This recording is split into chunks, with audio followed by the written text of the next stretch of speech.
Hello, my name is Andy O'Neill, and thank you for watching Weblytica TV. I'm joined today by Dave Parrish. Dave used to own a construction company, but about 7 years ago, left the construction business and started learning low-code development tools and databases. Dave has been a low-code developer ever since. Dave is passionate about helping companies become more efficient, optimize workflows, and solve data problems. You can check out more about Dave's company, Knack Builders, at knackbuilders.com. Also check out his David Parrish YouTube channel, where he shares tips, functionality, and experiences with the Knack database platform. Welcome, Dave. Thanks for being here. Thank you, Andy. Appreciate it. Yeah. So let's start with this. I know you're a digital nomad, and so I'd love to kind of start with that and tell us where you are right now as a part of that. I'm in Mexico City, sitting at the terrace of a co-working space in the city. I'll try to show you it. It's a typical co-working space. Now, as digital nomads go, I'm a lightweight. I just take work retreats. There's lots of folks that just keep on going one place to the other. I like to go maybe every 6 months for a month or two someplace. I was in Ecuador for actually 3 months earlier this year, but I was planning on 2, but the day my return flight home was to occur, a volcano went off and ash fell on the airport and closed it, and the airline couldn't get me back for a month, and I was just fine with that. I went to the beach. So as you mentioned, I used to own a construction company for a long time, which really, there was some good times there, but you have 20 employees and high maintenance type of thing, like construction related stuff, you are wed to it.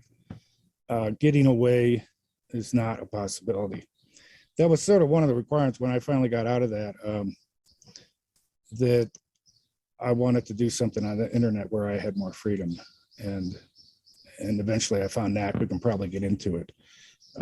Some of the keys to digital nomad, for whoever's interested in, there's a lot of places all around the world that are hot spots for it. And I've been going to Latin America. One reason, because I've known it from before. I speak a little Spanish, but it's on a similar time zone. Even though I have clients all over the world, just setting up meetings when you're in a whacked out time zone, you could be having it in the middle of the night. But the keys to going someplace for a digital nomad is there has to be co-working spaces. Co-working spaces are great. You can't be in your Airbnb place all day long, you go crazy. And you have to have good internet. Low cost of living is even better. Mexico City is really, it's a really cosmopolitan, cultured city, but it's pretty inexpensive here. And then I always myself like to have a bicycle, so you arrange to get a bike. My Airbnb host got me one. That helps a lot. And then find a favorite coffee shop to finish out the day in. That's what I'll do after this meeting. I'll have another couple hours, and then every time I take one of these trips, it's a convenient excuse to get away. I call it a work retreat. Some of my friends just think I'm crazy. But I always have some overriding business goal.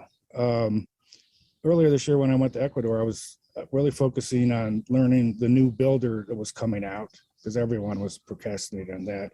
And also working on my business instead of in it, some administrative marketing, business type stuff to make my practice run smoother.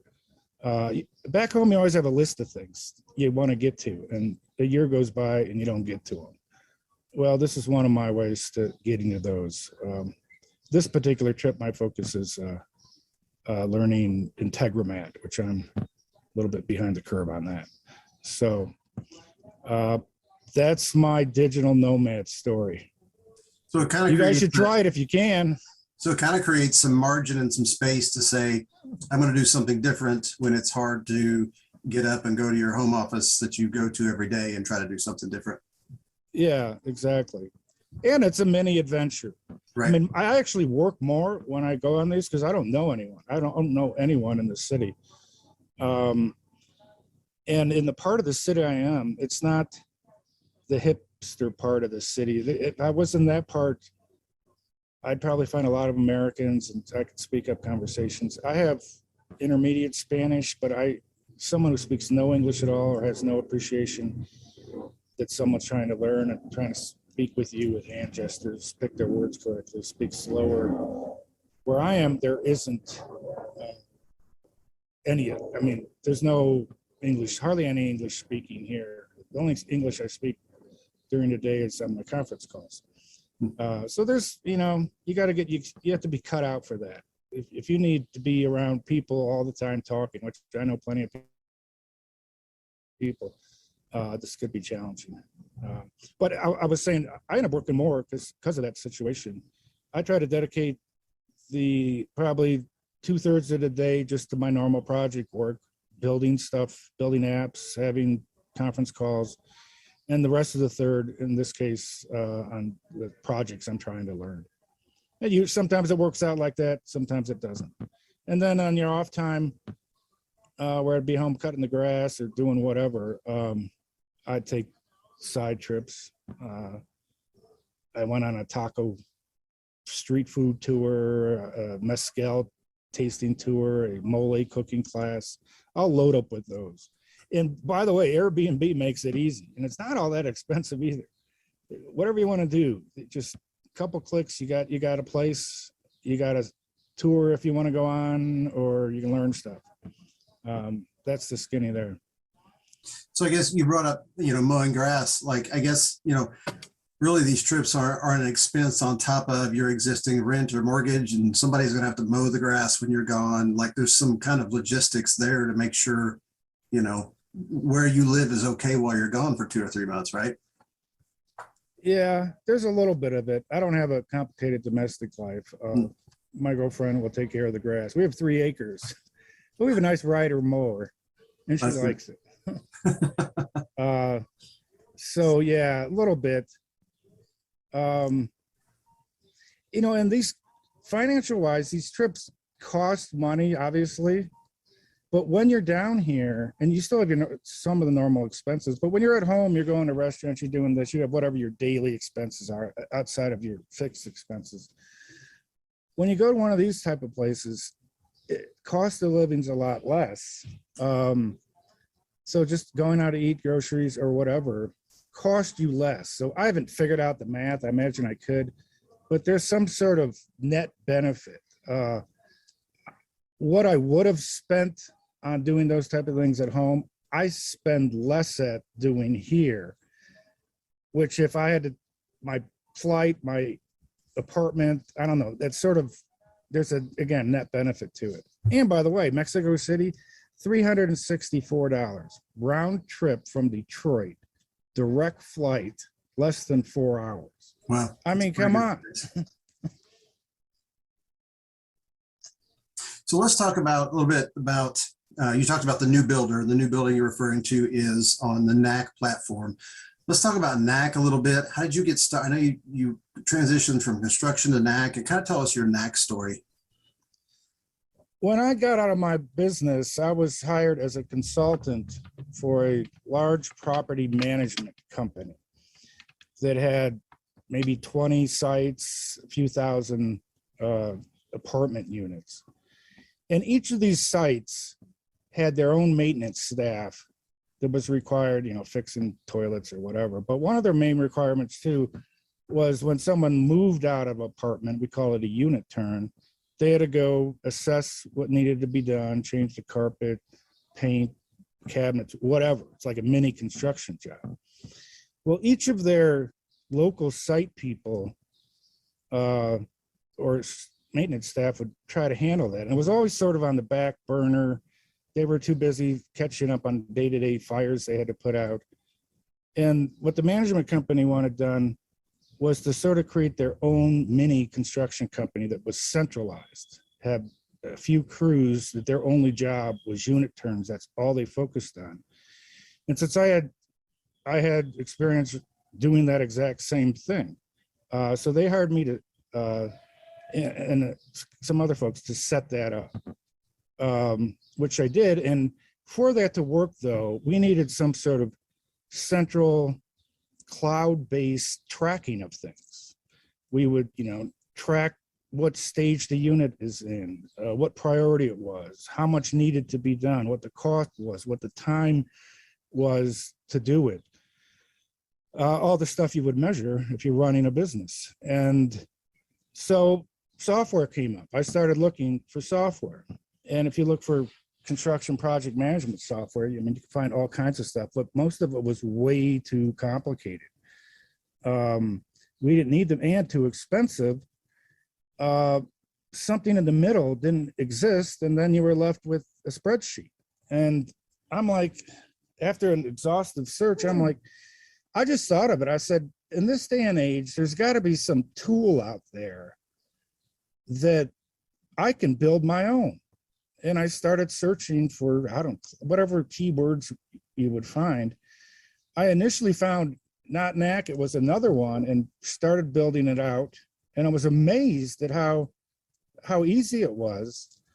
I give this story. It was like an epiphany. To me, it's like when Gutenberg invented movable type and allowed knowledge to go to the masses. And it was, Time magazine voted him the guy of the millennium, the most important thing that has happened in 1,000 years. And that really changed society. This is the same thing. And I think Knack, or the industry calls it citizen developer.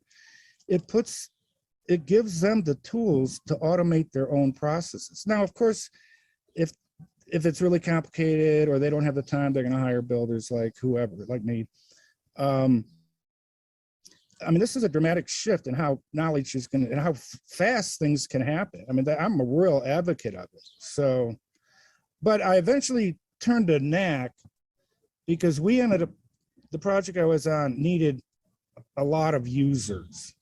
And then I realized the platform I initially was trying out charged by users, and it wasn't going to work. So I started searching around more, found Knack, and not only did it check that box off, because they don't charge for users, which is a really nice deal, it ended up being a lot easier to build in too. And ever since then, after that project, I was referred to something else. I started hustling the Knack Builder Network, and in a very short time, I was overwhelmed with work. So that's sort of my Knack story. That's cool. Well, I think another benefit to it of a platform like this is I kind of have this hit by a bus philosophy. If I get hit by a bus, what can my clients do next? And I think it's a little easier for another Knack builder to pick up a Knack account and work on it than if it was a custom coded thing that they would have to spend hours to pour over and see, what did the programmer do? I think that the handoff is a lot easier too when you use these tools. I agree too. And with all respect to those custom coders out there, they can do fabulous things. It gets in the way. I have an idea, I want to implement it. With Knack, the person can do it. With code, I have an idea, I need to search for a coder if you don't have like a staff of them. And then, I'm not classifying them as a whole group. There's tons of great coders out there, but if it's something small, it's just hard finding them. It's hard keeping them. They may be ghosted on you. And again, with the speed of knowledge, that transition that you just talked about is part of that. It can be handed off, or I have tons of projects that I just call them project takeovers, and it just is faster and less expensive. Now, some of the wonderful things to be done with custom code, even within Knack, and I've never been a big custom coder, but I've seen, and especially, I don't know if you deal with this too, or observe, just a few months ago when Knack started this new community Slack group stuff. Prior to that, I was hardly in contact with other builders. I didn't even know how many were out there. I got wind of this or that. But this community thing they started, I know lots of them now. That's how I know you. I refer them. I see what they're doing. I see what I'm not doing. You know, I think it's really opened me up to a lot of stuff. It's one of the reasons I'm doing Integromat.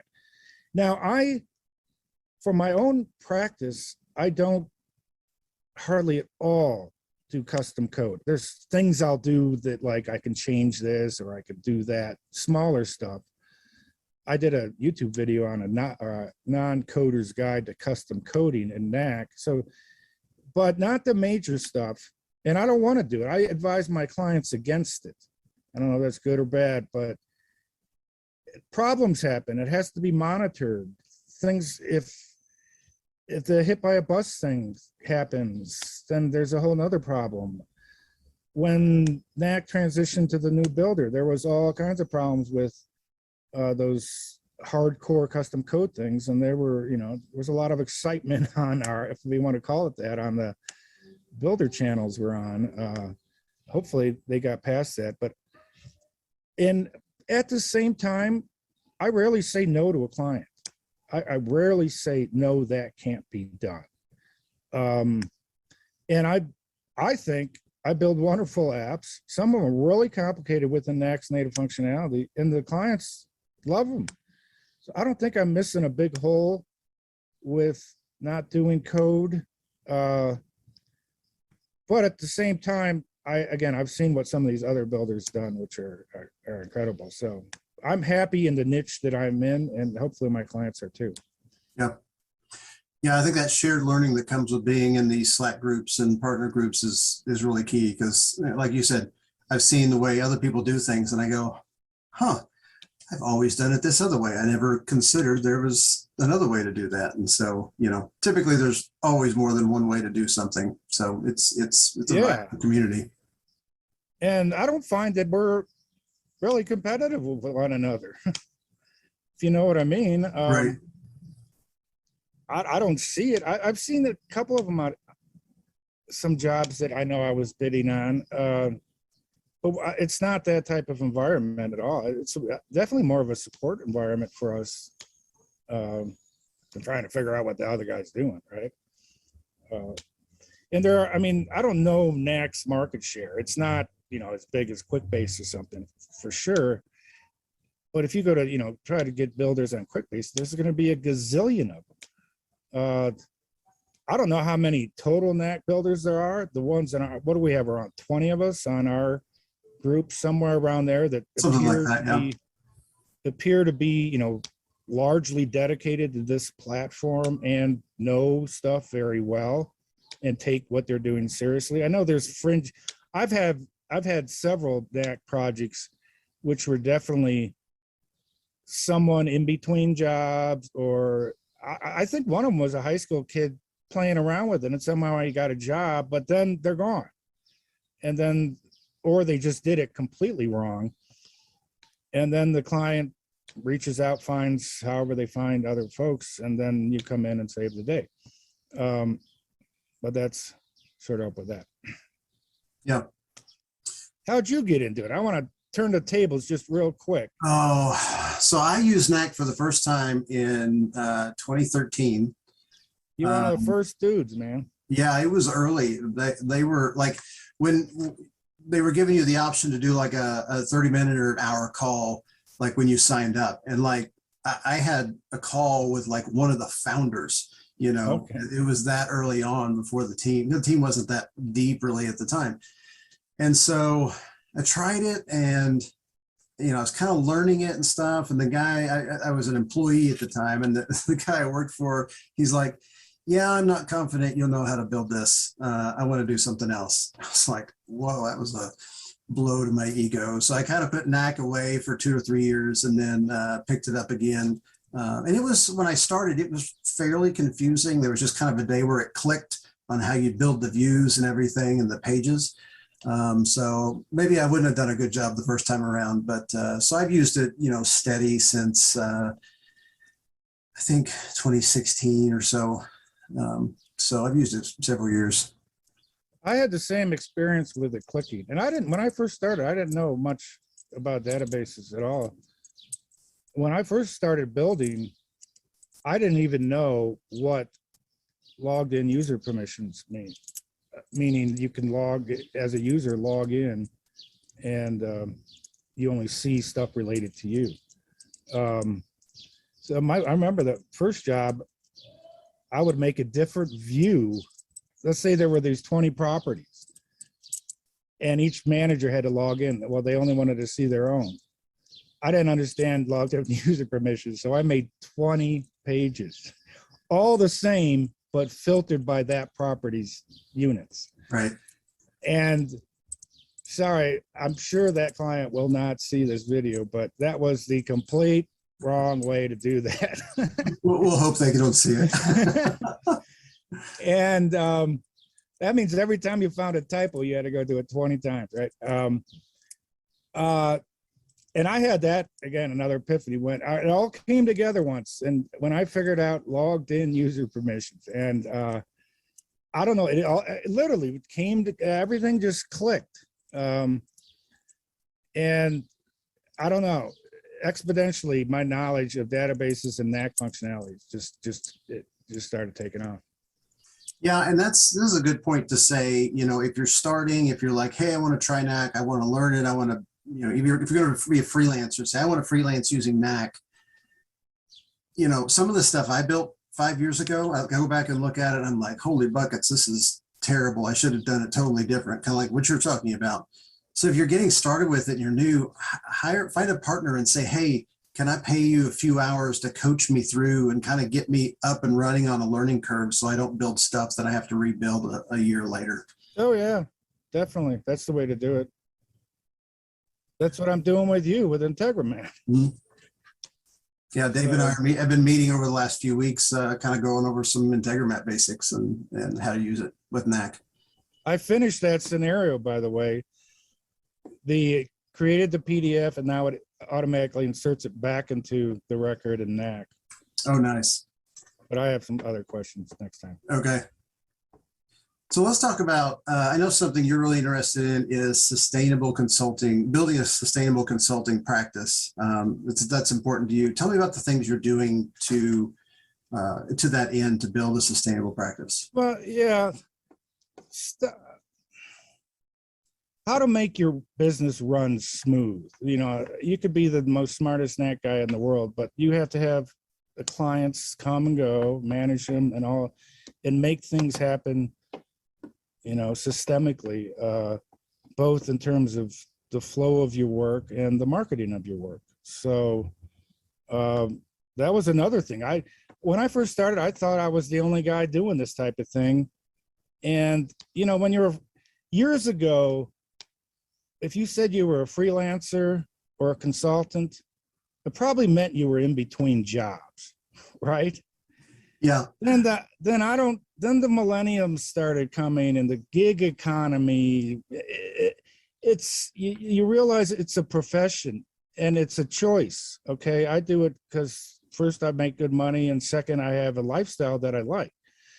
I'm not wed to this manufacturing job or construction related stuff. You know what I mean? So to do that, when I didn't know a lot about it. I ended up hooking up with, by the way, can I use profanity on this? I guess so, yeah.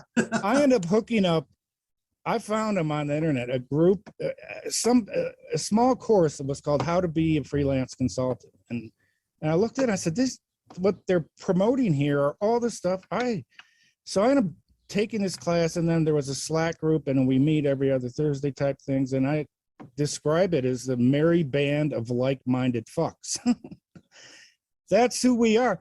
And some of them specialize in Asana, MailChimp, Drupal, Airtable, whatever. We all sort of have our gig, but we're doing our same, you know, we're talking about the business issues, how to price correctly, how to deal with difficult clients, how to anticipate difficult clients, how to communicate. They're the folks who really encouraged me to start doing YouTube videos. And my first one, God, that was horrible. But I've done, I don't know, 40 some of them so far in the last 2 years.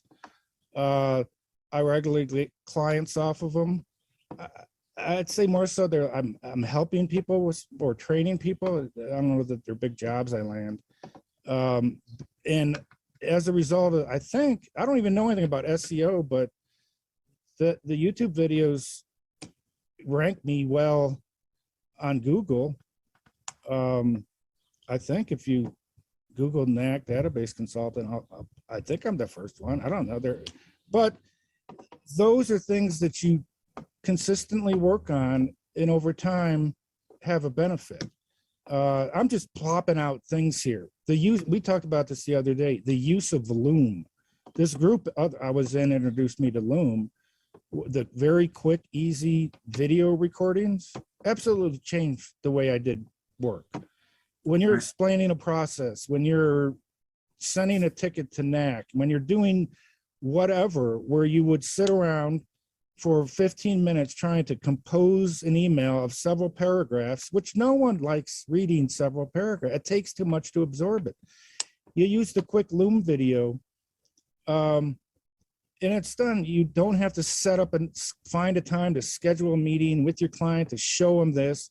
Now, at major milestones in your project, you obviously have to do that. But when you're working back and forth, and the clients love it, but there's lots of stuff like that that helps your business move along. And it's, again, working on your business, not the day-to-day working in it. And if it's payment systems or how you get paid, I've worked with some subcontractors that hired that still only take stuff by PayPal. I guess that's okay, but there's lots of ways to get paid that are easy.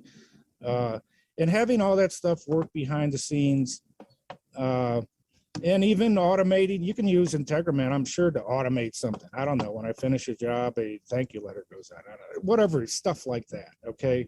I think about that a lot, and I really, having a solid framework around the work you do, I don't care if it's, again, Asana, MailChimp, whatever, you consistently work on it, you can have a sustainable business. How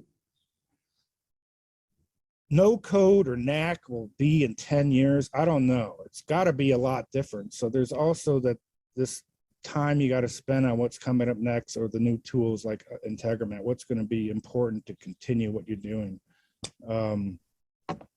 There's some thoughts on that topic.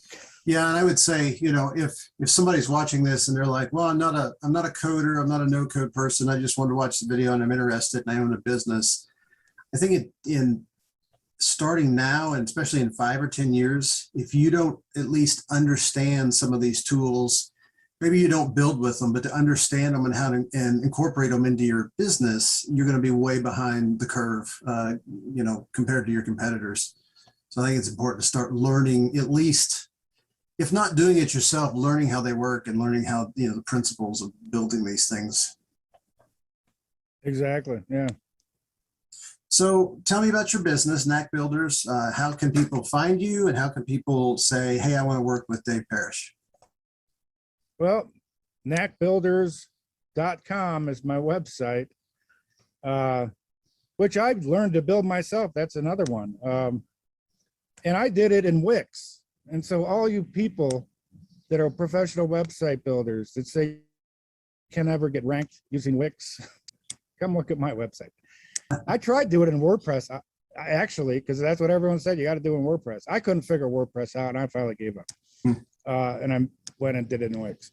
My YouTube channel, just search for Knack. The easiest way, search for Knack database. You'll see my pretty face all over. And what kind of projects do you do? Like what kind of, like anything, or do you do kind of a special, kind of a niche of projects? I don't have a niche, but I do a lot of inventory apps, membership tracking apps.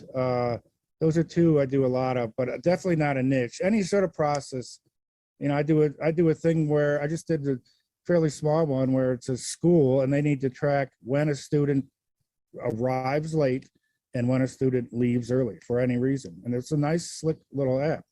I just did a project for the state of Massachusetts, has a division of suicide prevention that gives money to some 30 agencies around the state that do things related to preventing suicide. And they need to track what all these funds are being used for. And they were doing it with spreadsheets, sending a spreadsheet every month to every one of those agencies and fill it out. And we did a really, really cool app that really engaged some of Knack's nice page ruled hide show features, but I won't get into that. There's a YouTube video if you want to see the details on it. I like to have a mix of good size projects that are complicated, have a few of those going on at one time, but not too many. And then a mix of training and support. Now, after doing this for several years, you have past clients that always need something. So I'm calling that support. And then I get lots of clients from wherever, YouTube or Google, that just need help. They're trying it, they can't, and I help them get over a hump. They buy a chunk of my time. I like having a mix of all those. If you have too many of these big complicated projects, you're waking up in the middle of the night and you're stressed. The training and support are a lot less stressful, but they're actually a lot of fun too. You solve stuff right on a screen meeting like we're having here, have a couple of virtual high fives, then they schedule another one with you. Which another tool, by the way, is Calendly. If you're not using that or something comparable, you're way behind. That makes things so easy scheduling for you. I just look at my calendar. Someone scheduled a time with me. Yeah, it cuts down a lot of wasted time and back and forth via email. Yeah. Well, cool, Dave. Thank you for being with me. Any last words before we jump off of here? No, I love as I mentioned, the community and the platform and the career I have in it right now. So I'm a happy dude. Cool. Well, enjoy Mexico and we'll talk soon. Appreciate it. Thanks. All right. Bye.